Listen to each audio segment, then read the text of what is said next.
What is up, guys? It's your boy GRC. Am I sweaty or did I shower? That is the question of the day. Just kidding. I'm live every single day, 11 a.m. Eastern. I am the greatest crypto show that I know about, but that's just my perspective. And today we're going to get into something a little technical. At the end, we're going to share some cool info with the group. I call it, whatever our group is, just the young guys that love to talk in Telegram and work through all this info, really. And it's Crypto Sloth. I like Crypto Sloth. I always liked Crypto Sloth. I didn't know if he was smart. I didn't know if he was in school, but the guy was smiling ear to ear. He said, I don't have much, but I'm having a good time. And I was like, yep, he's going to make it, because he's happy. He knows he has work to do, and he knows he's already done a lot of work, and he's like, life is good. Let's learn some stuff. And I totally feel the same way. I just, when it comes to these really nuanced topics, guys, if you're new, you're going to get lost. But the more you stare at this information and hear it for the next opportunity, for this one, whether you're ready for whatever, this is not financial advice, by the way. You just want to be aware of the thing. A year ago, I told my dad about all this stuff. And yesterday or the other day at breakfast, he looked at me and he said, so Ethereum does that. He's like, what is Pulse Chain then? And I was like, man, just from listening, even passively, you can start to get some ideas in your head that can help you move forward. Because if you don't know the detail, you'll get swallowed up in this market, unless you're just like on some trading bot. So I'm going to get into it. I'm going to put my hands in the air like I'm just, the police are after me. Bullish.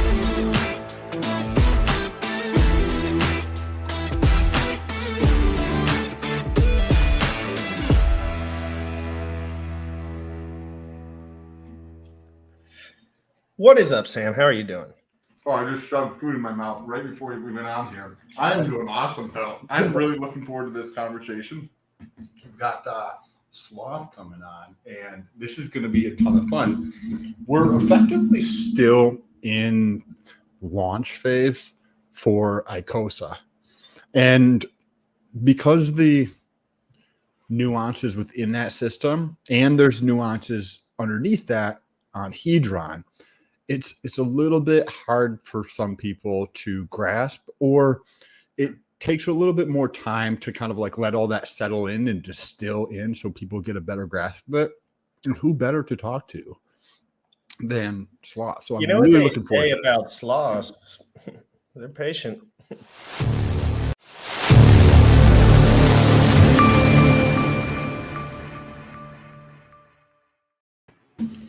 There he is. What's up, guys? How's it going? How you doing? Dude, I'm doing well. I don't have much, but I'm happy to be here. And I'm just saying, like, as a college kid, man, you're in college. Like, you can't, how many hours are in the day? You're very open with your situation. You have no reason to be. No one knows where you're from, who your parents are, who they're not, blah, blah, blah. But you say, why can't you see that transparency is the way to what you want. And you want to feel it here while you go. Yeah. And that's why I love having you on the show. But I'm going to cut through some BS. If people do not know who Crypto Sloth is, Crypto Sloth, would you like to introduce yourself? Yeah. So I'm Crypto Sloth. I'm just some guy on the internet talking about things that interest me. And that just happens to be crypto right now. A lot of cool stuff happening in the crypto space. I really enjoy Hex. I really enjoy Hedron. I really enjoy ICOSA. And so essentially what I do is I think about things and then I distill those thoughts into some kind of digestible format. And I share it online. And I've been really fortunate to have a lot of people recently like what I have to say and have been enjoying my content. So, and I've been fortunate to have people like you guys having me on to talk and chat about all this stuff. So if you want to learn more about, Hex, ICOSA, Hedron, anything else crypto-wise, I'm probably going to start talking GameFi in the future once all this and ICOSA future stuff. I mean, God, there could be 10 more things in this ecosystem within months. You're pretty much you're saying you would like to keep up with that. You'd like to make that part of your schedule. Yeah, pretty much whatever things that interest me, and like I come up with things like for myself. I just like publish it, like make it public. It's kind of, I don't know if you guys have seen that book, like what was it? Show Your Work. It's like this like really like short, like kind of almost infographic book. But basically the whole idea is like if you're like are coming up with ideas and you're like having thoughts, writing them down, etc., you might as well just publish it. Like you might as well put it online, and at the very least, it distills your thoughts so you understand what you're thinking better. But the flip side of it is because online marketing, online businesses have become such a more prominent thing in our day-to-day lives. Like you might as well try for it. You might as well go for it. See what happens. And so that's just what I've been. That was the genesis of like me wanting to start my stuff. It's also very easy to do because financially wise, like you don't need as much equipment. That's I like that idea. There's a podcast that I don't listen to a lot of like YouTube videos anymore, but I do listen to podcasts sometimes when I'm working in the house or I'm doing some remodeling stuff or listen to audiobooks. And the podcast is these two guys, and they're in tech, and they just talk about different ideas they have for shit. And it's fascinating. It's interesting. It's not the typical take you get on things. Yes, they're focused on business. Yes, they're focused on like making money and things like that. But they just talk about cool different business ideas using technology or different companies that they find that are pretty cool. I find the podcast interesting. And that book you just mentioned is something. I didn't reference that book, but they talked about that idea of just putting out whatever it is because it's a sounding board. Some people like the idea, some people won't, and you end up like flexing that muscle so your creativity actually gets easier, or be able to think creatively is easier for you to do when you do it on a regular basis. Yeah, exactly. I want to do it all in a studio. I want a studio so bad, bro. Dude, I want a studio so bad, bro. Dude, I'm like a studio and a clips dude away from running this shit, but that's on me. I got it's Dude, I would love to have. I love the studio. I want to be able to I want to see Sam in person. I want to meet people in person, and you can still do your daily content without meeting anyone. And I love that proposition for some reason. And I can have an excuse to get out of this fucking shithole that I live in. Not so. My house is beautiful, but like the street's not beautiful. I was about to say, I love the city you're in, man.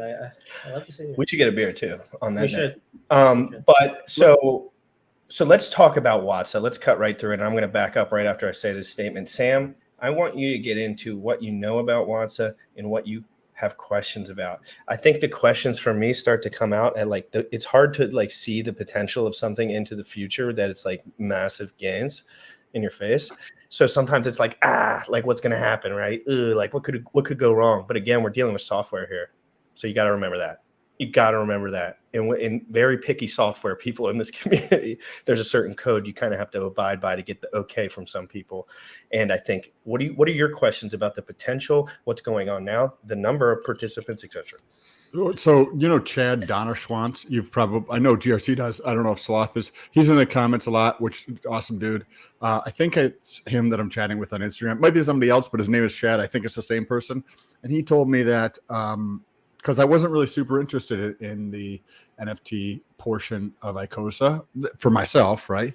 Cool idea. Love it. I think it's awesome. I think that lots of people should make some money on there. But it wasn't super interesting to me. And then he's like, yeah, the yield on this thing is fucking great. It's 18%. And I don't know if it was per day or in the first day.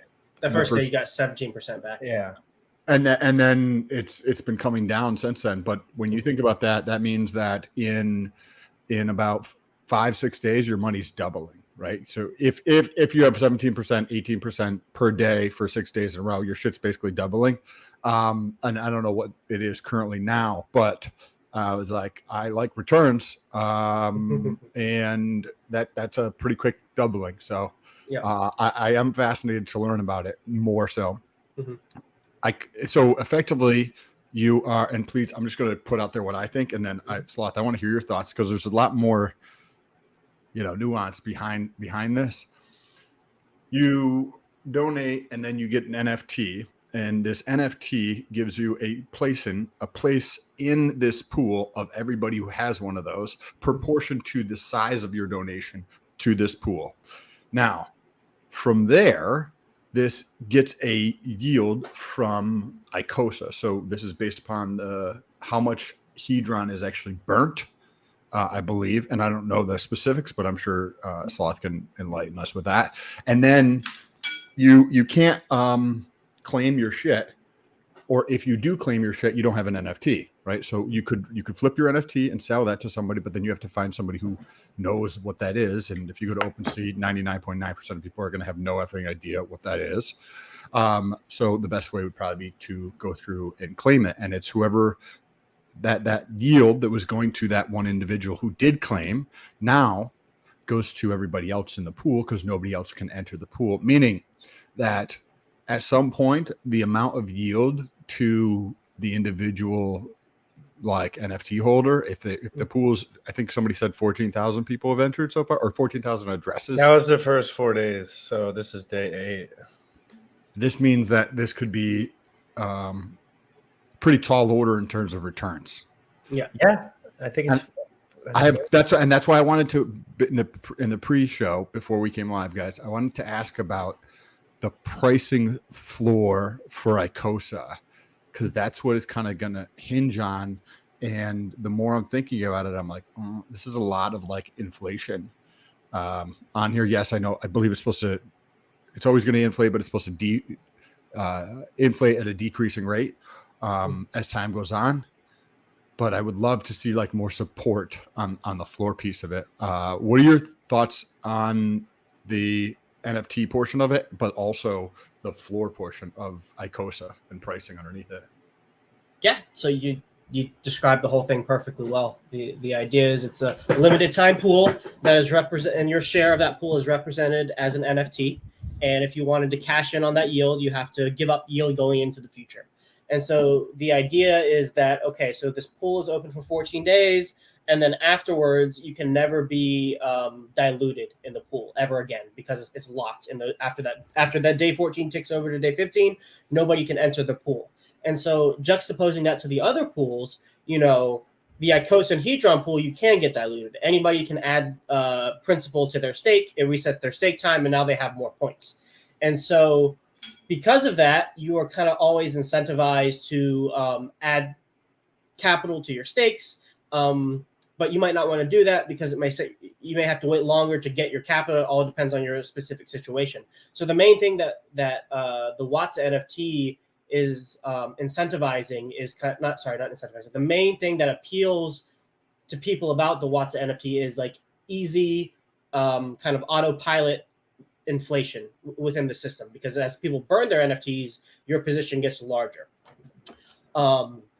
Yeah, that's all correct. And so a lot of people have really started to like this. They're like, oh, whoa, I see the potential in this. Like I have to give up principal now. Like I have to take a loss immediately because you don't get to keep your principal in this pool. But in the future, as people start to burn their NFTs, as potentially the rate of ICOSA, the payment, the minting of it via the burning mechanism of Hedron goes up, maybe we could be getting a lot, because more people are it's going to be harder to compete in these other pools, but my position relative to everybody else in the WAATSA pool is set forever.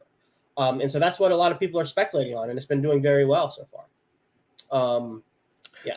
What about some of those yield concerns people are going to have here? Or I know people have been mentioning it, because, you can't be certain of the adoption rate on some of these things. Yeah. And so I think a lot of people have gone in pretty heavy into the WAATSA pool. Like a lot of people have put a decent amount of money into it.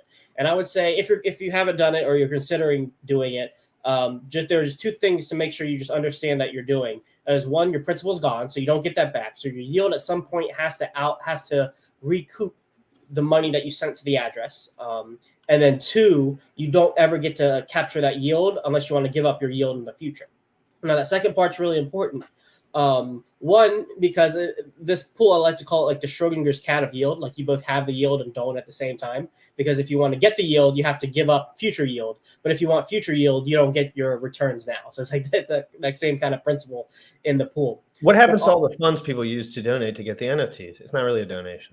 Yeah, it's think of it like an adoption amplifier kind of thing, where you give money away and then you get this other thing in return. So you can think of it as like a purchase.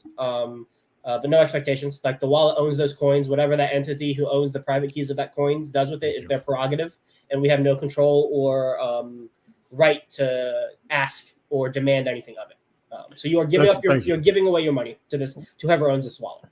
This is uber speculative. That's why you cannot understand what we're saying. Now, here's the second part. The second part of what I just said. That if you burn the NFT, you get your yield back. That specific mechanic of the NFT pool has generated a very common strategy for a lot of people, and that is making multiple NFTs over, like if you have $1,000, making 10 $100 ones instead of like one $1,000 ones. What can you question just on the semantics of that? So can you do that all from one wallet? You have to do 10 different wallets. You can do as many from one wallet as you want. So cool. Good to know. You can make one wallet per one transaction.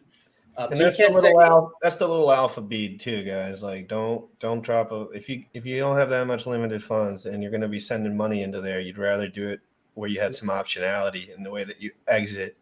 Yes. So you wouldn't be forced, because you'll get your hand forced, right? If nothing's go wrong on the feet, you're going to have to force your hand at some point. Wouldn't you rather force it to a pool of 20 rather than to get the whole thing and then no more explosive face melting?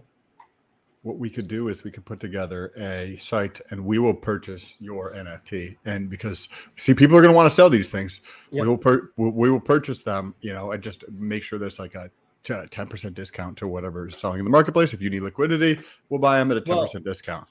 Oh, well, so that may not, marketplace. That may not work, Sam. Which way, please? Trying to buy these things at a discount. These things may never sell for a discount, these NFTs. And I'll tell you why. Because inherently, they're actually always liquid. So because at any point in time, you can burn the NFT to get the underlying yield, then you're getting an ERC20. And ERC20s are highly liquid because you can just sell it on the market immediately. So because the time, so you understand. By the time you burn the NFT, you can always get the ERC20s immediately whenever you want. So if that's the case, why would you ever sell this thing on the market for less than what it's worth if you have to burn it? Like if there's an emergency and like you need liquidity now, you can't wait to sell it, you can just sell the ICOSA, the underlying ICOSA. We would actually have to purchase it at a premium. Yeah. If you want to lock in a lower premium than it might be later after ICOSA goes up or more yield is generated, then that's what it would have to be. But I personally don't think these will ever sell at a discount, simply because if you can get these things at a discount, you're getting a steal. Like you're getting free money is essentially what it is. No, it would have to be at a premium. It's kind of like Maxi. Like you get a way better deal, but like it's not dropping under one. Yeah. Where was I going with that? Okay, so here's the thought. The NFTs have to be burned to get the yield. And then because of that, a common strategy has come where you are making multiple NFTs, because if the price ever goes up, hopefully it does, we think it will, and you have generated this yield, you are going to want to cash in on those gains at some point. Like it's natural. Like you have real life things to do, or you want to buy more hacks. Like it could be whatever reason. You don't want that ICOSA anymore. You don't want to have to nuke your entire position, especially because you're never going to be able to get back in. Like once you run out of these NFTs, like you're done. You're like we just talked about with Sam, you're paying a premium to get back into the game. Never a fun proposition. It's like, oh yeah, I had a 20 trillion Hedron. I got to buy back 1 trillion, and I sold it all. And 38 times more expensive than what I said. But I promise I got a good deal on it. He's talking to somebody specific. No, I'm just kidding. That's how value is formed. If Sloth's whole opinion on this thing changed. If Hedron never had that price dip that was oversold, we all saw it. It was fucking tanked, and it was okay. It was like, no, I don't think anyone was sweating it that was really paying attention. I was happy. I was like 7 zeros, man. This is good. Should I buy like 1 trillion of this or like 3 of these? And like this is attached to a B share. Like, are you like, I started to get some of that. And I just think it's a really good opportunity to learn out of everything. Like whether you're not spending all your money on this stuff, it doesn't make a difference. But if you can learn these systems intimately enough, you can be super well prepared for stuff in the future. Yeah. Okay. Sorry. I have a specific point I'm getting to. I'm just laying the premises first. So NFTs are burned. Strategy has come where you make multiple of them. And so people have been doing this because they want to be able to cash in on this yield that they're getting in the future. Well, what does that mean? That means like the zeitgeist or like the main strategy for this NFT is like, well, some of them are going to be burned later. So even though the pool may seem to be inflated right now, that's just a function of two things. One, it's really popular. People are seeing the value prop of it, but people are also creating their bags in a way in which that they will be able to dump later on. They will be able to burn their NFTs to realize some of their gains. Well, what does that mean? That means any NFTs that you have kept along the way, as people have burned them, are now more valuable. So the pool may be a little more inflated because people are able to get in now. There's FOMO. There's a capped time where you're ever able to get in. So it's like, when you get somebody like limited time offer, like you're like, oh yeah, take my money now. I don't want to miss out. And then add on top of that people are getting enough NFTs to burn later. I think longer term, like mid to long term, this thing is going to be a great hold over time as long as you don't burn your NFT. So I wouldn't be scared about the large amount of capital that's been entering, because the fundamental value of it is on a large enough time frame, and people are positioning themselves in a way where you will have more later because people are burning their NFTs. But my advice generally, I know other people have given opposite advice, is to just put in what you're willing to hold for 10 to 15 years comfortably. Like that's the game I'm playing with this. I put the money in that I'm like, this money's gone. Whatever yield I get, but I'm not really counting it because I never want to cash it in. Unless things get really stupid. And even then, I'm trying to position my other bags so I never actually have to step into this finite bag that I have. My long-term goal for this is like for these NFTs to one day be collateral for loans, to be able to do whatever I need to in my real life off these NFTs. Because just like HSI stakes are like decentralized trustless yield generating assets, these ICOSA WAATSA NFTs are also decentralized, trustless, yield-generating assets that we know for 100% the next day is going to have more ICOSA in them than the previous day. Hold on. Whoa. Collateral, loans, future. Yes. That's the potential I see for these NFTs. But that's a lot, okay. And I've had somebody chirping about that concept to me behind the scenes, so I kind of know exactly what you're talking about. But I just didn't know why or how. But I guess some of the software implications of the decentralized nature of it make it feasible that we could create a system around that could, or it could fit into a system already that would accept or use that as collateral, depending on like a lot of factors, but someone would do it. The mechanism isn't there now, but I'm betting that it will in the future. It's about to happen up in fucking my house. That is, so think about this for a second though. Independent of tax consequences. Are you gonna be here? Oh, sorry. Fuck. We'll mute it. What Sloth is saying is 100% possible, and the idea of this, that little hinge right there, is it changes the dynamics 100%. Because what does that allow you to do? Even if you, independent of tax consequences, right? We're not going to even cover that right now. But if you're borrowing against assets, you effectively are not paying taxes, right? So it's a tax-free transaction for you, versus selling would be a taxable event. Yep. But this allows you to extract value without ever selling or burning your NFT. And if this gets to a point, if this little, what Slotcher said is like, what is the reason why I'm going to put money into this pool tomorrow? Yeah, I've been trying to tell you, but I didn't know how to tell you yet. I was trying to tell him. I was like, do multiple. There's functionality at the end of this. I don't know exactly what it is yet. Mm-hmm. Because you could extract value that you don't have to pay taxes on, and you don't have to sell your shit, and you don't have to destroy your shit. Mm-hmm. Like, that is a very, very, very, very interesting proposition. Not available today, but if hypothetically there's 14,000 transactions or NFTs created, so maybe there's let's say 3,000 people who did that, 4,000, 5,000 people who actually did that, then that means that at some point it is going to be in somebody's best interest to create what Sloth just said. Because if I have an NFT that is worth $13 million, it is in my best interest. And I know that shit, okay, well, tomorrow it is going to increase, another $4,000 or $8,000. It is in my best interest to retain that thing because I know how it works and take out a loan against it, whether it's I create that or I pay for somebody to create that or whatever the case is. Somebody will create that for you because you're going to have money and they're going to want to give you a loan. And there's incentive. Sorry, go ahead. Finish your thought. No, but it's so true. Like if oh, Sam, we're loan sharks. That's what we do for a living. All our best friends just have these flying nuke balls of decentralized currency that they want to like collateralize, and they're just totally liquid. And it's just like, oh, cool. Like, thanks. Well, Can we do the people are like economically incentive to like create leverage or like loan opportunities for people who own these assets, because at the end of the day, they want to own these assets. So what's a way to do it? We'll give them leverage and maybe they'll F up and then they get the asset, right? Like, so what I hear you saying is let's start working on this project right now, Sloth, and we will keep you guys posted as we do this, as we move forward, because this is the opportunity. This is an opportunity. It needs to be solved.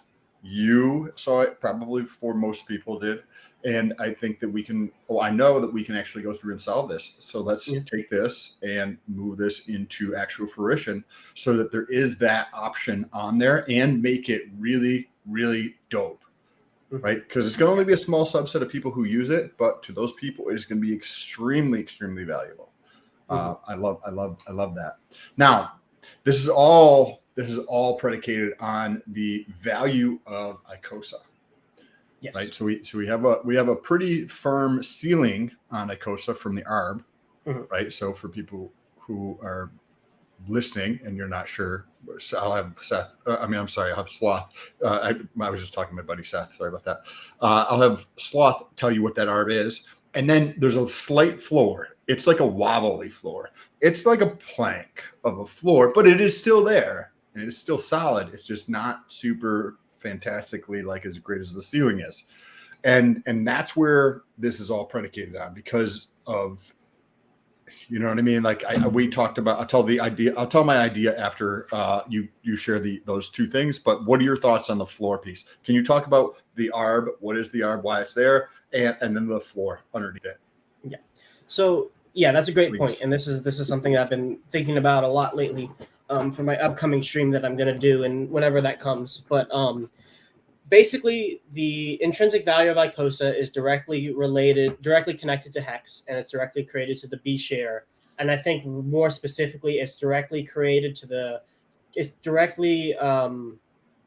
correlated to how much it costs to make a new stake today, like at any given time.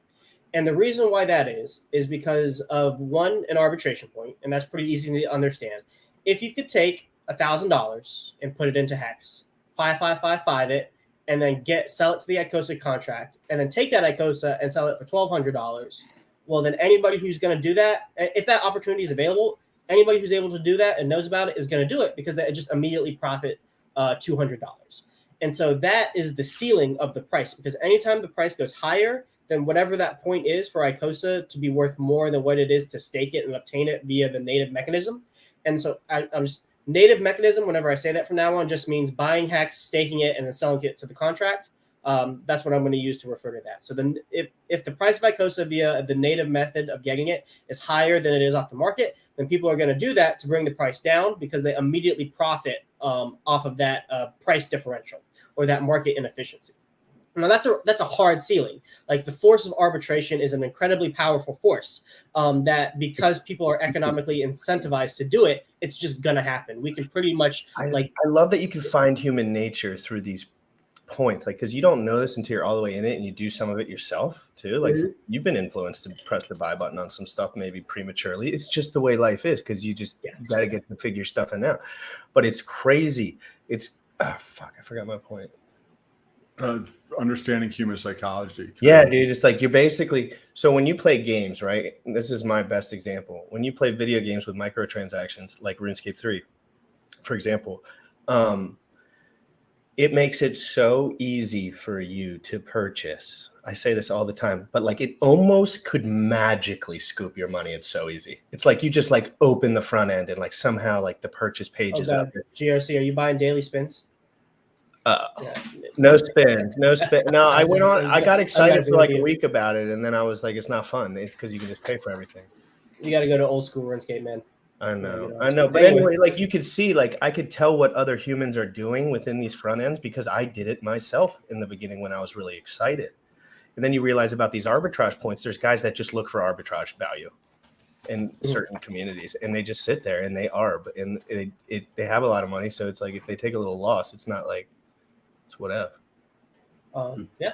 So there's a that's the there's a ceiling. good ceiling. That's the ceiling. Now, there's also No, a you're good. floor. You're good, man. Yeah, you're good, dude. You're good.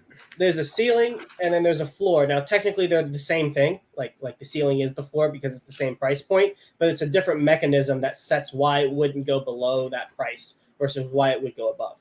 Now, the reason why what that floor is, and I personally think it's a little more sturdy than a plank, Sam, but No, yeah. I'm just messing with you. That lies in in the staking mechanism of ICOSA. So there is a specific pool via the ICOSA contract that earns more ICOSA as well as earns Hedron based on the amount of ICOSA that you stake. Now, anybody at any point in time can take Hex and obtain ICOSA via the native mechanism, and then that price is locked. Like whatever the price of Hex is, just dictates that price purely by math. If the price of ICOSA ever goes below that fair value price, that equilibrium price, you are able to get a larger position in that ICOSA pool relative to when that price differential didn't exist. So everybody has the same opportunity to get the same amount, a similar amount of ICOSA at any point in time, based on how much money you can buy Hex with, stake it, and then get ICOSA. When the price goes below that point, let's say the price point's $1. That's the equilibrium point. If it goes to 50 cents, you can now get twice the amount of ICOSA to enter that pool than you would have previously if it was at $1. So you are able to take the coins that people didn't want, say that their stake ended, they took their yield and they sold it on the market. You are able to get a new position in the ICOSA pool much cheaper than you would have been able to if you just had the HSI buyback mechanism. So it's a way to get ahead of other people in the ICOSA pool. That's the thing that sets the floor. Now, why is that important? Well, presumably, the yield in this pool needs to incentivize people to take advantage of that opportunity. And so we have the normal ICOSA distribution. They previously burnt B shares, Hedron divided by the T-share rate, but we also have Hedron that is being distributed to this pool. And I think that's really important because it adds an extra value proposition to this pool. So we all saw what happened on day one of the ICOSA launch, where a bunch of HSIs were sent to the contract to get ICOSA to stake because it was day one. Well, that day had a huge payout in Hedron. Now, we could see this kind of payout, maybe not to the same magnitude, but maybe of similar magnitude going on in the future. We have a whole bunch of stakes coming out sometime in November. Maybe some of those get recycled because they want ICOSA via the HSI buyback mechanism. And so not only does the burning of ICOSA or burning of Hedron generate you ICOSA, and your ability to get ICOSA determines how much of that yield you'll get, but there's also a drip of Hedron that comes on the same time. So that floor is basically set by how powerfully or how much are people incentivized to get that yield. And this is why Sam is saying it's a little bit more flimsy, because the R point is like you make money now, you make money today, and everybody wants to make money now and today. The other one is like, well, people are going to have to want ICOSA, and people are going to have to want Hedron, and they're going to have to lock up this coin to do so. Yeah. I totally understand what you're saying. I'm so curious on how incentivized people are going to be to use those two pools, the top pools on the front end. If you go down to ICOSA and look, it's going to say, so there's going to be 3 bars. If you go down to ICOSA, you click it, there's going to be 2 pools right there in your face. Boom. It's going to say Hedron staking. It's going to say ICOSA staking. Sam, in your opinion, personally, the only negative I ever found with the thing is I was like, I didn't realize it had that system before I put it in where you lose your premium and it's burned. I mean, I probably did, but I didn't think about it, I guess. But I didn't care because it was just, I was never put in more than I was learning still. So Sam, what do you think the effectiveness of those short-term pools? We have options like Hex staking. There is great yield there. Okay. And that's longer term anyway. Right, Sam? Like it's kind of like, oh, you want to do a year and a half, 5 years, 3 years. What do you think about those 30, 60, 90-day staking pools with those two really speculative assets? Well, what you just described, and thank you for the correction, both of you guys, for the donation, because you're effectively purchasing something. So thank you for GOC bringing that up, and then Sloth for your, because I clearly wasn't speaking about it correctly. So thank you for that. And as you said that, an idea came into my mind around a zero coupon bond, where if you go through pricing a bond, it is effectively discounting future cash flows to today's dollars. And if you think about that, it is very similar to this NFT, where the future cash flows are not coming in a coupon payment on a semi-annual or annual basis, but they're going to be coming on a lump sum basis when the NFT is burnt, when the NFT is sold, or when there's value taken out through a loan against the NFT. And I didn't necessarily think about that more than just right now as I came to it. So I'm not sure how I'm going to probably think about that more tonight. I'd love to hear what your thoughts are, because that is very interesting, because I've done DCA models. I'm sorry, discounted cash flow models, DCF or whatever it is, models for cash flows and bonds, or single payment bond, or even companies. And No idea what that is. If you think about like a company or a stock or anything, in finance world, it's effectively the future cash flows that thing is going to generate discounted back. Why is it discounted back? Because if you think about $1,000, would you rather have $1,000 today, or Yes. Yeah, or 1,000. Yeah. I'm just messing. True. That is the answer. $1,000 today or $1,000 in a year from today. You would rather have $1,000 today. I wish this was in crypto. Right now, I wish all of it was in crypto. And the guys, if you ever want a good way not to pay your mortgage, get a bigger house. Get a bigger house than you need, and then rent the part out where you'll never see the motherfuckers in your life. And then they give you money under your door. It's fun. That is dope. I like the way that you set that up, like how the house hacking, so to speak. But with it, when it comes to a bond, I don't know. This is very interesting, and I got to think more about this. If you have any thoughts on this, Sloth, or GC, I'm curious, because it's to discount this back, right? So you can put in any amount, and then the growth of that over time is just going to be, pretty. Assuming that there's any success of ICOSA, right? So that means usage, but also demand. Stability. Because like there has to be some demand for ICOSA for it to be successful. Otherwise, it's just you're earning a yield in something that's not fucking valuable. But I don't know. Very, very interesting way of taking a look at this as a bond. Yeah. And so, I think you're not wrong in that the floor is flimsier than the ceiling. But I think it's just because of how strong that ceiling is. Like it's like about as powerful of a ceiling as you could, as powerful of a force to set a foundation or a structure as you could possibly have, just like pure art. And so anything less than that just seems like flimsier. But I think it's also important to keep in mind the context of ICOSA as a whole, right? So we had the supply of this coin start at zero. And because the supply started at zero, the only way for people to initially get into this pool was via selling HSIs to the ICOSA contract. Now, for the first 30 days, no ICOSA from yield is coming out at all.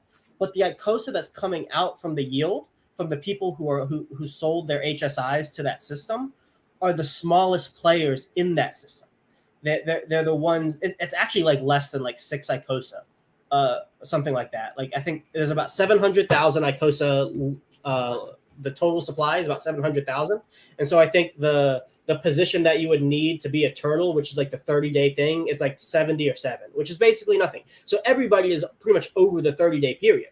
So only the smallest players are getting their yield first, and then every, I believe, 60 or 90 days, the next size player is getting their yield. But that's just delaying the time between now or the launch and when the large amount of yield supply is coming out. And that does a couple of things. First, it gives the time system to solidify itself. So when the whales are ending their position in about 360 days, if we have a whole year of price history on the chart where it has been stable to that price that it needs to be, that psychologically in people's minds makes it worth that in a way, because they see it throughout all of history. And it's not like a normal stable coin where like it's good but it breaks and then it destroys everything, because you can always exchange this ICOSA token for yield. So there is some like direct redeemability there that's not directly tied to the stability of the price. But if we have a whole year of price history where it stays, more likely than not, at least maybe this is just me, I will see it as an opportunity to buy rather than the price is breaking from its actual point. And that could last, the price breaking could last long, like maybe it won't like go down and like immediately bounce up. Maybe it lasts for, let's say, like 6 months where the price is below that. That's 6 months time of like accumulation to get a higher position in this pool if you have a long-term vision for the entire system. You know how Richard Hart always says, Does that make sense? Sorry. Yeah, no, it does. No, and I'm going to tie it in. You know how Richard always says, you know, we always think about the downside of stuff when we're explaining it out to people. Why don't you think about the nuclear upside? Like, why don't you think about the nuclear upside? So we have these two pools, and anyone in the world can enter these pools. Any human on this fucking earth. And you're going to talk about too many sellers. You guys are so small-minded. If you really believed in this, you would say to yourself, this was airdropped from the B share rate or whatever, you know, you would do the math in your head. But I'm just saying, like, people expect Hex to do fucking nuclear gains, but it's just extremely heavier than a Hedron, just like Ethereum is extremely heavy compared to Hex. So people are going to move into these tighter liquidity assets when things are pumping. You trust on me. You trust on me, fam. And I'm not going to talk too much more because I don't want, but that they're going to move into those assets when they're taking advantage of the low liquidity, and then they're going to move back out to the. That's good. Let me ask you, Sam. From everything I've just said, like where are you at based on like where you were before and kind of after I kind of said all the stuff that I said? What are you thinking right now? I'm more bullish on Hedron than I am on price appreciation of ICOSA because I feel that's under market value, relatively speaking, to where things are. If there's any tiny bit of usage for ICOSA platform, and assuming that like there's demand for staking on the platform, I think that there's far greater appreciation of the price from the actual token standpoint for Hedron than there is ICOSA. So I'm more bullish on Hedron. But I would like to ask you about the ICOSA. Thank you for pointing it out. Like to you be like GRC is like, hey, why don't you guys focus on the upside? And I do want to ask you a question about the upside of this. ICOSA, is that going to follow the trajectory of Hex, right? So if you, how I'm thinking about it, right, a 10x in Hex or 100x in Hex is a substantial move, right? So that's going to be a big price. So if you're at 5 cents, right, 10x is 50 cents, right, or $5 at 100x. And because I haven't run the numbers specifically with how it's actually calculated, but the ICOSA price is it should follow that to some, it's going to be correlated with that to some degree. I haven't run the numbers because it could be like, 75% of that with a decreasing rate over time. I haven't run the numbers or actually modeled any of that out. Have you thought about that or ran any of those numbers exactly? Yeah. So you're absolutely right. It will track the price of Hex with some delta in there as well. So the HSI buyback, because it's all correlated to the HSI buyback formula. Like whatever price that thing sets, that's kind of what that theoretical stable value should be at. And so what that formula is the advanceable Hedron divided by the T-share rate. Now, what that means so is... what's I'm sorry, I'm going to, because I haven't gone into the formula pieces. I've heard you talk about it a couple of times, but I haven't taken the time to ask questions to cement those. Okay, so the advanceable Hedron, so just say that there's 5 billion Hedron that is advanceable on some HSI stake, right? So you have 5 billion Hedron. What is the T-share rate? Is that the 21 or 23,000 Hex per T-share rate? Is that the rate you're looking at? Yeah, it's a 23,231, but the actual numbers divided by is 232,310. That's because in Solidity there are no decimals. Okay, so can you repeat that again? So you're taking the T-share rate that is in like basically go to hex.com. Yeah.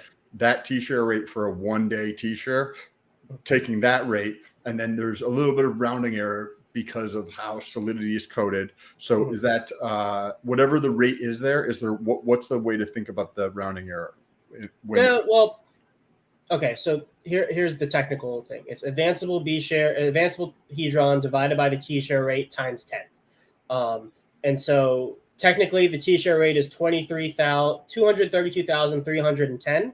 But when you multiply, which because it's on the denominator, decreases your amount of ICOSA yield by 10 if you were just doing the normal T-share rate. But because the whole thing is multiplied by 10, it's as if you're dividing by 23,230 in the first place.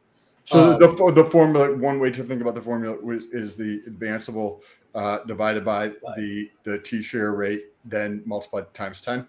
Yes, that's technically what's written in the code. Yeah. Okay. So that's written in code. Okay. And with the T-share rate, with the rounding on that piece of it, the semantics of that, does that mean that like let's pull up this? It looked like you had it up on your screen, but Bullish, can you tell us what the T-share rate currently is, or pull it up for a second? 23,000. Actually, is there any way we could pause for 5 minutes and you could gather your thoughts and then we can have a final 10 minutes? Is that cool? So let me do a 5-minute thing real quick so I can cover my bases so I don't get that feeling of impending doom when I don't work hard enough. Okay. Guys, I am going to transition. We know there's been PulseCon FUD. I do not care about it. Of course, the funds people lost, I definitely do care. Well, I mean, care is a weird word, but I wish that did not occur. But the golf tournament stuff, just so you know, is on. Like, it's on. Everyone going, I think. I'm excited. I'm going to play the promo. Guys, if you're in here and you have not retweeted this out, do me a favor and retweet this out. We have a solid bunch of guys here. Sloss VIP on the channel. He can come on. Yes, he is. And because, I mean, thank you so much, Sloss, for taking your time, taking your life seriously. It's really nice to be here for like a solid chunk of time instead of me running between classes on my lunch break. Like, all right, let me see what I can get in for like 10 minutes and then hop off. It's incredible that you have the emotional fitness to stay up, if you know what I mean. Like, good mood. Your parents must have, I don't know anything about your parents, obviously, but it's hard to do, man. You're doing a lot of work. It's easy to feel sorry for yourself, right? Mm-hmm. And I don't have everything I want. Man, I don't have that girl or whatever it is at the time for everyone. It's all the same shit. I don't have that girl. You know how many rich guys tell me I'm not doing shit right, but they would kill themselves for a chick that doesn't even like them? You know what I mean? It's like, guys, focus on your purpose. Let the other stuff come to you. Be a leader in your life. Anyway, golf tournament, guys. 104, guys. I'll be right back. KSB.TV presents the Pulse Masters Golf Tournament. We have 2 shotgun times, 7:30 a.m. and 1:30 p.m. Registration is 1 hour prior. The Concord course offers a 7,034-yard par 72 layout with Bermuda fairways and large greens. The spectator pass is $55. The individual golfer is $195. In the golf foursome, $750. Play Golf Network with others and win crypto prizes. September 5th, 2022. Contact us at ksbtv/golf.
bullish.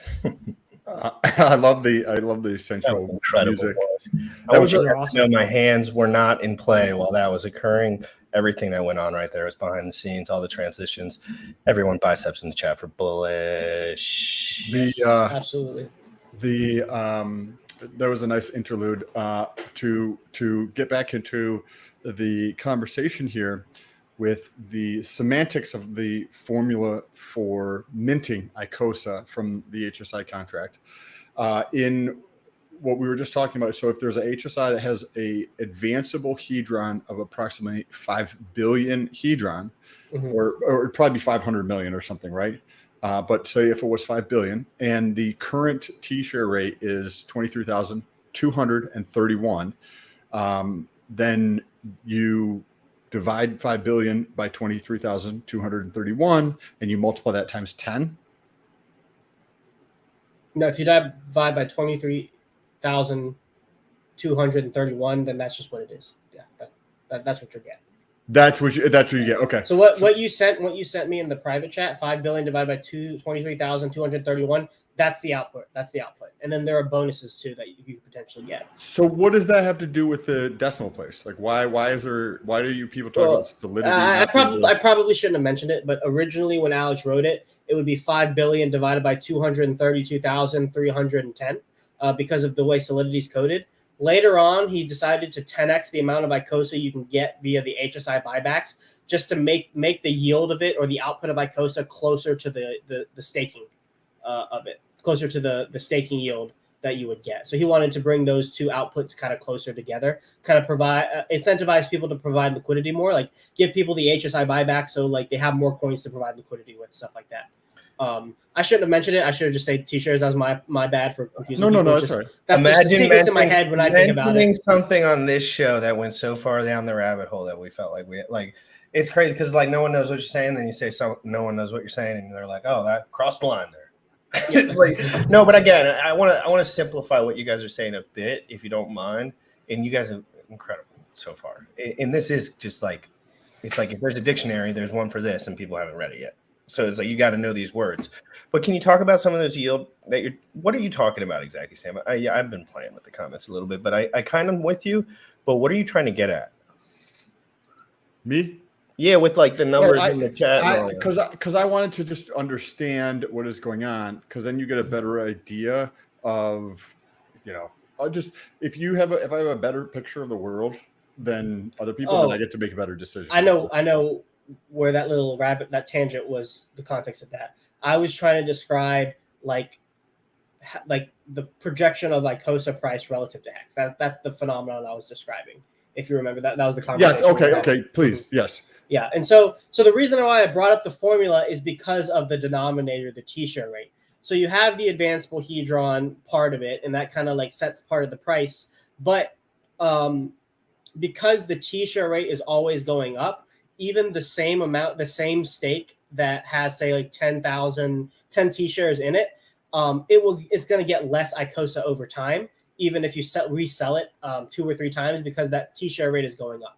And so, but what that's also going to do is set that base rate for ICOSA, that arbitration point, that fair value point is going to always send it up a little bit, because you're going to get less ICOSA over time simply because the T-share rate goes up.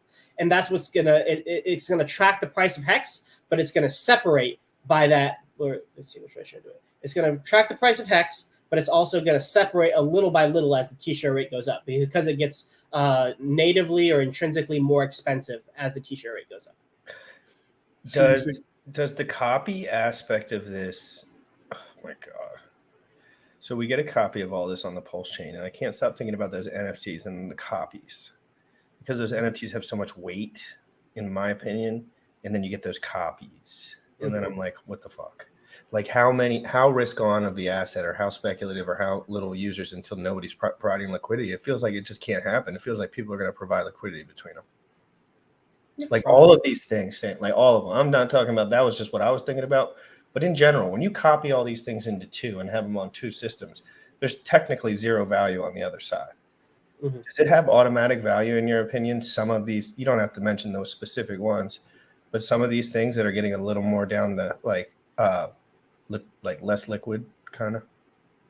Are you asking if the pulse Like chain copies of the coins will have value?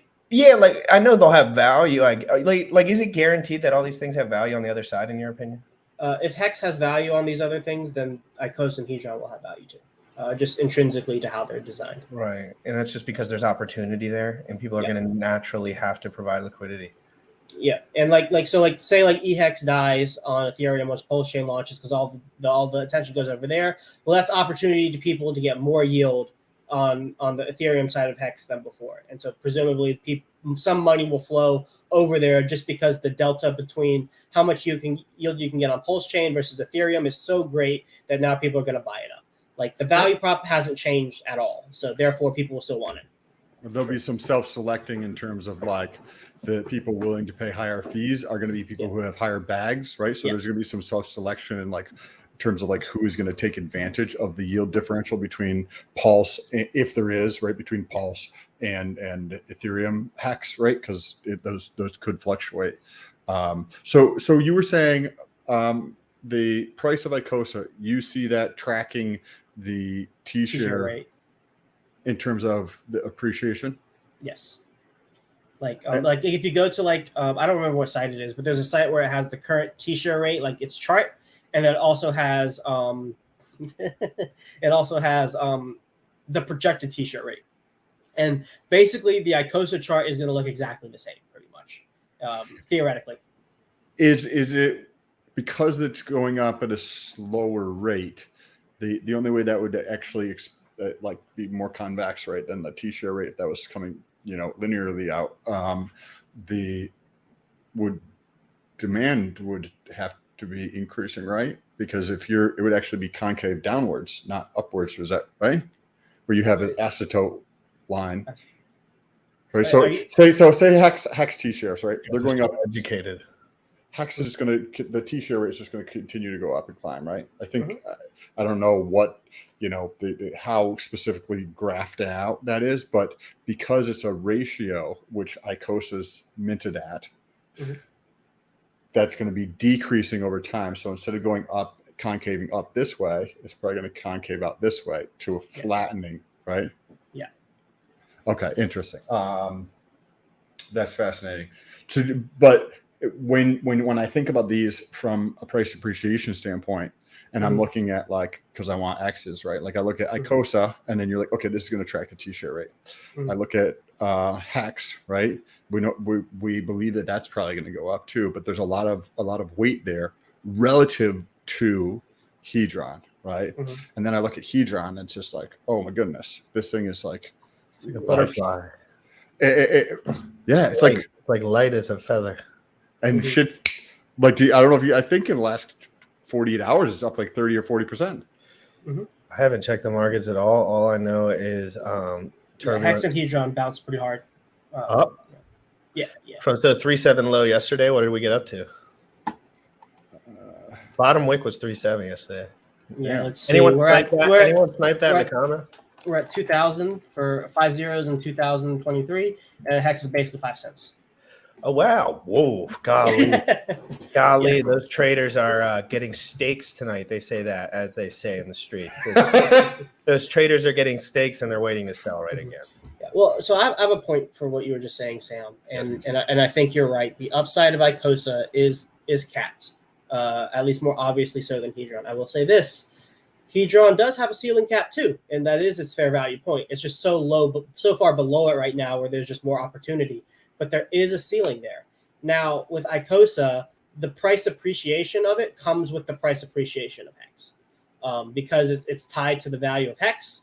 As the value of Hex goes up, that will automatically bring whatever the ratio of the coins would be below its fair value, and then people would presumably buy it up on the way up because you can get it cheaper that way, presumably.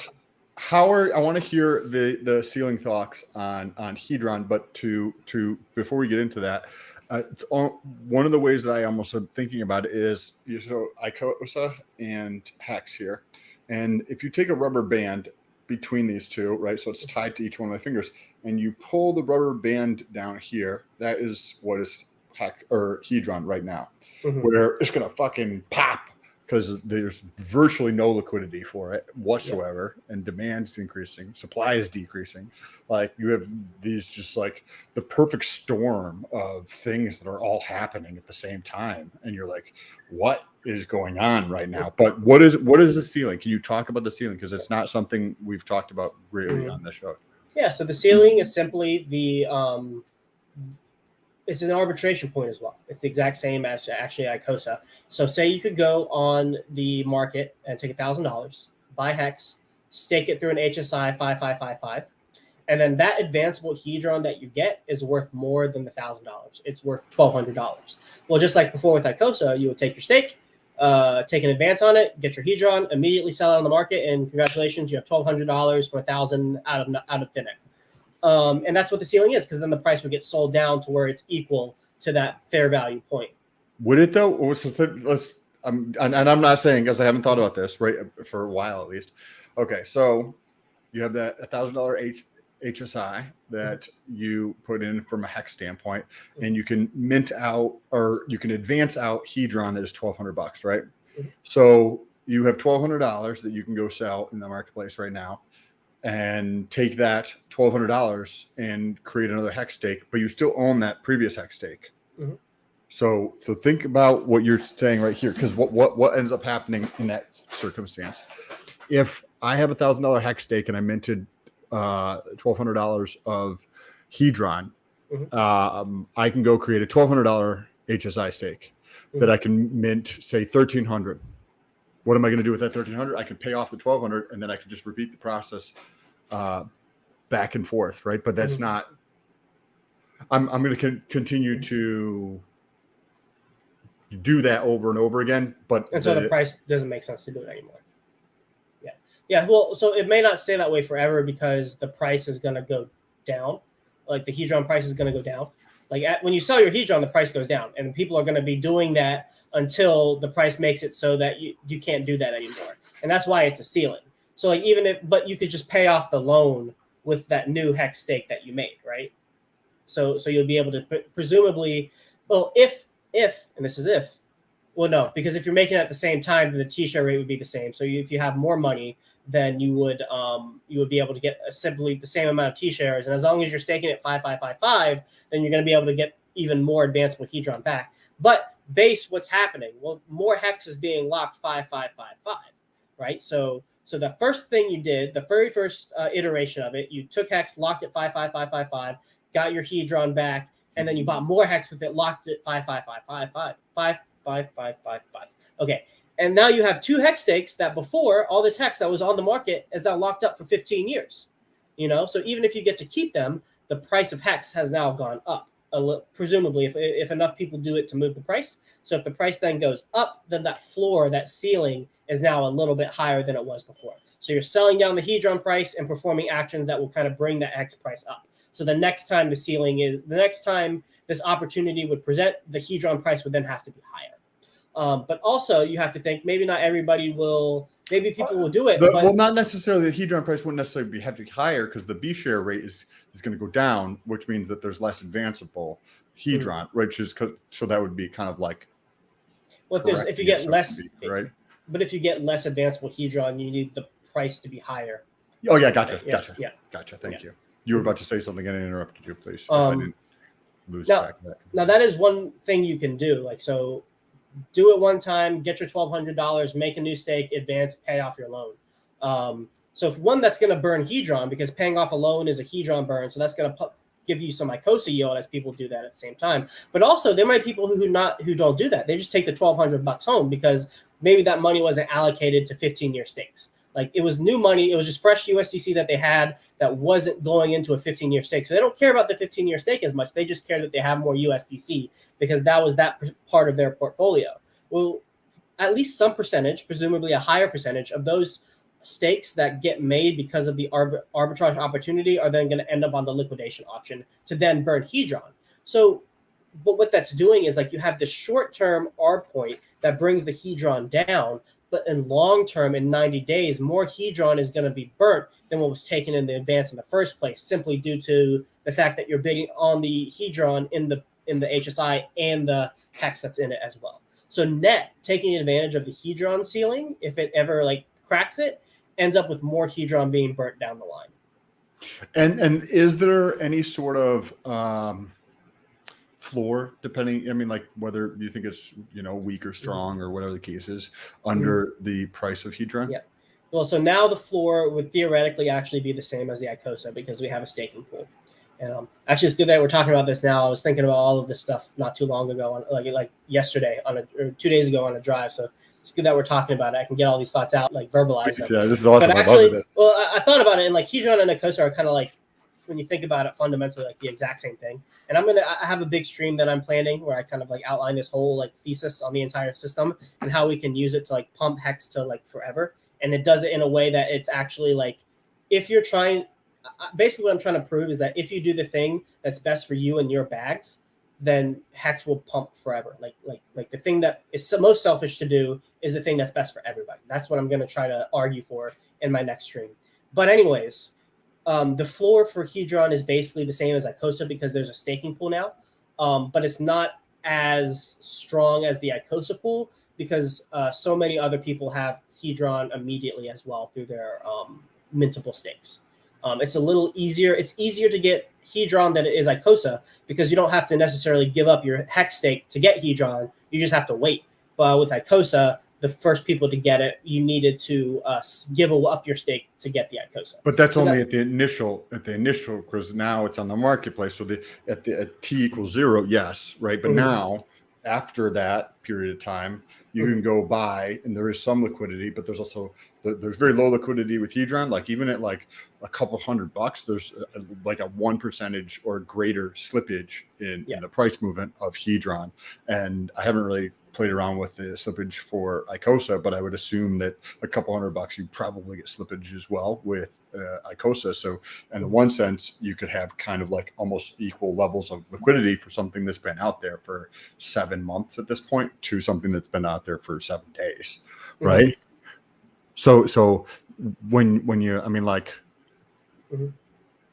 well, so as of right now, this point in time, all of the ICOSA pretty much that's on the market came from an HSI buyback because no yield has been coming out. So as more yield comes out, it muddies that water a little bit, but still at some point, like pretty much ICOSA either represents an HSI that was given up, a B share that was given up to liquidation, or it represents a reward that was paid to somebody who gave up a B share. Do you think? Because the floor under hedron, I think, and I'm going to make the argument that the floor under hedron could be more sturdy than it is under ICOSA because there's multiple pieces. You probably agree or see the same thing, right? Because you have hedron locked up in ICOSA under the ICOSA pool. You have hedron locked up in ICOSA under the ICOSA pool. And then you have people that are diehard hex and they want the ability to potentially scoop up an HSI with a better T-share rate at a discounted price. So it's like a double positive, right? Because you're getting a better T-share rate. And or maybe I just interrupted you before you got to this point of it. But, let's keep going.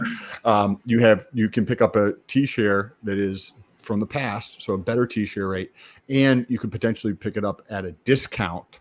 So like I think about a floor, I think the floor for hedron is probably superior to the floor for ICOSA there. What do you think about that? Yeah, so I know you would have gotten to that. So you're right. There not only is there the staking mechanism, but there's the main redeemability feature of it for on the liquidation market for hex stakes. So then like the floor is kind of tied to like the deals that you're getting on there. But the main thing is why I don't see it as much of a floor is because it's variable. We don't know how many HSIs are going to be on the liquidation market, and we don't know how many. We can predict it once it happens in the future. But we never know exactly. Like it's not as guaranteed necessarily as the yield in ICOSA.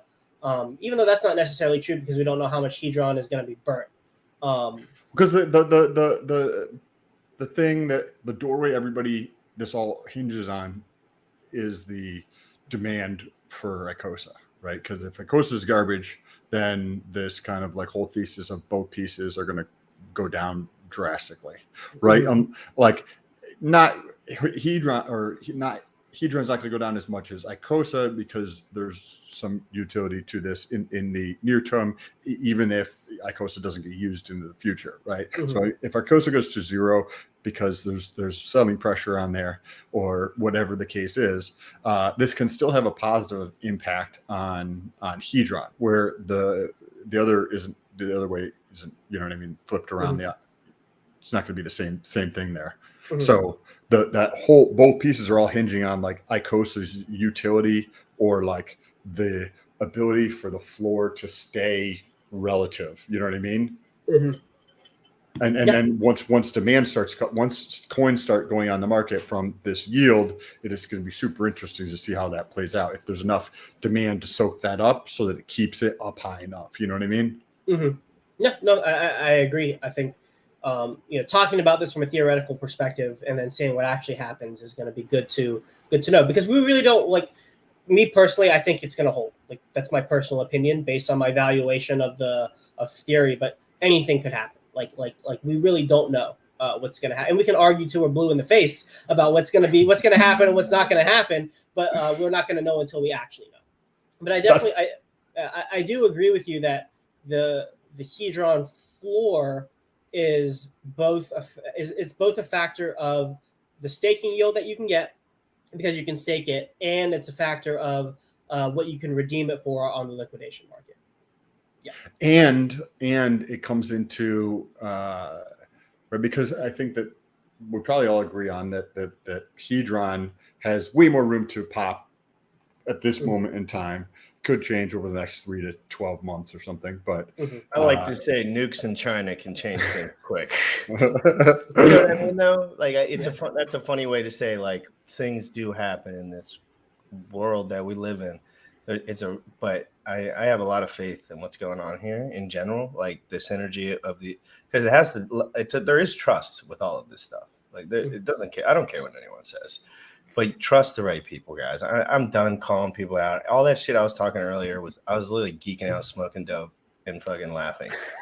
If anyone feels really hurt about anything I said about them, suck my balls. You're all fucking annoying me because I have done nothing but just been up here, been chill as fuck, and like tried to call it how I see it.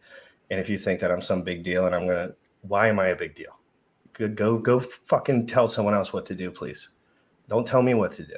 somebody trying to give you a hard time. No, everyone just has an opinion about like what I should potentially be doing with my anything, and it's like, when did that become a factor in my life? What you old fuckers say? You just be like, oh, hold on, I got something. No, but it was all just jokey, guys. I'm transparent, so people can also come at me too. Like, I tell people about my financial situation because I don't give a fuck.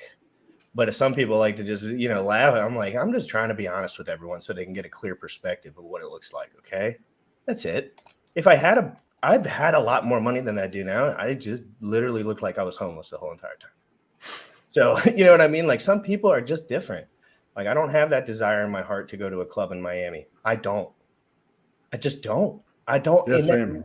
And Sam, you could, like, just from an outside perspective, Sam could go into a club. He's a tall guy. He's extremely muscular. He could run the place, but he would feel like he was wasting time, and I'm not talking about when you're networking and shit, obviously, but like just in general, some people just are different.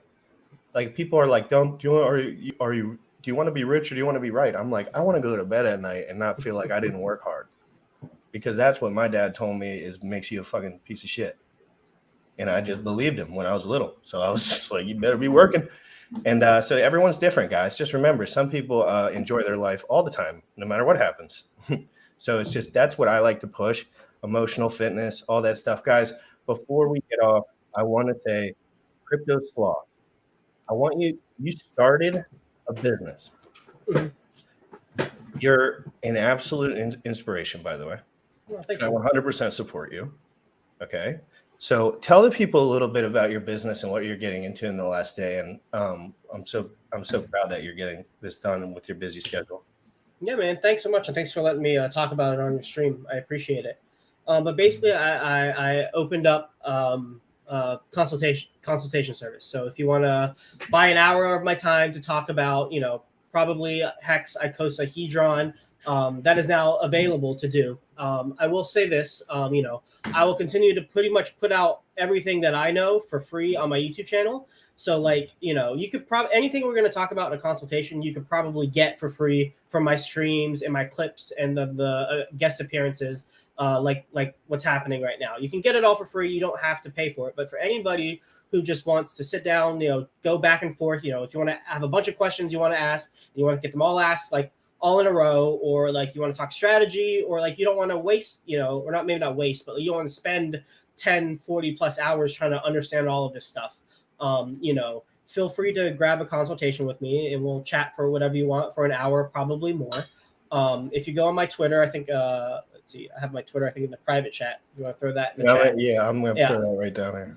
I posted a tweet with all the details, but basically the rate for the consultations is $400 an hour. But for the first 10 people who sign up, it'll be $200 an hour. And essentially, all you have to do to get in on this is DM me on Twitter, and we'll get it all scheduled out and all the details hammered out. But yeah, that's just a service I'm going to be offering. Please, by no means, feel like you need to do it. It's just for those that want to. Yeah. And there's a opportunity to really shorten the learning curve here, right? You can ask GRC. The reason I am sitting here is because GRC did what you just did. And he was like, DM'd me. He said, yo, bro, can I pay you for some of your time to just learn some of this stuff? Like, that's awesome. I'm super excited for you. I think I want to highlight that. Like, this is a real fucking thing. Some people don't have guidance, motherfucker. Some people want I wanted guidance. I wanted whatever the fuck he had, and I wanted to know how he had it. And that was a different category. Like, this is more like a specific subject, but like he had something I wanted. One of those things was ginormous muscles, okay. And the other one, but the other thing was that he was smiling all the time, and I just wanted to know how. And I just kept at, how do I do it? How do I end up like that? He's like, yeah, I have to work all day and then I got nothing to do, but I'm excited and happy as fuck. I'm just like, I want to die. Like, my life's great and I don't know how to I don't know how to feel good about it. And, you know, that was stuff I had to work with, not like a therapist or anything. I had to go out of my way and find somebody of a skill set that I was looking for. But I wasn't looking for what he was talking about in the YouTube. I want to go all the way. I know they're liable to say shit on YouTube. Are you kidding? Sloth can't give. Come on, guys. You know, what do you think these guys do in private? They just fucking dig shit up. Like, they're like little moles, man.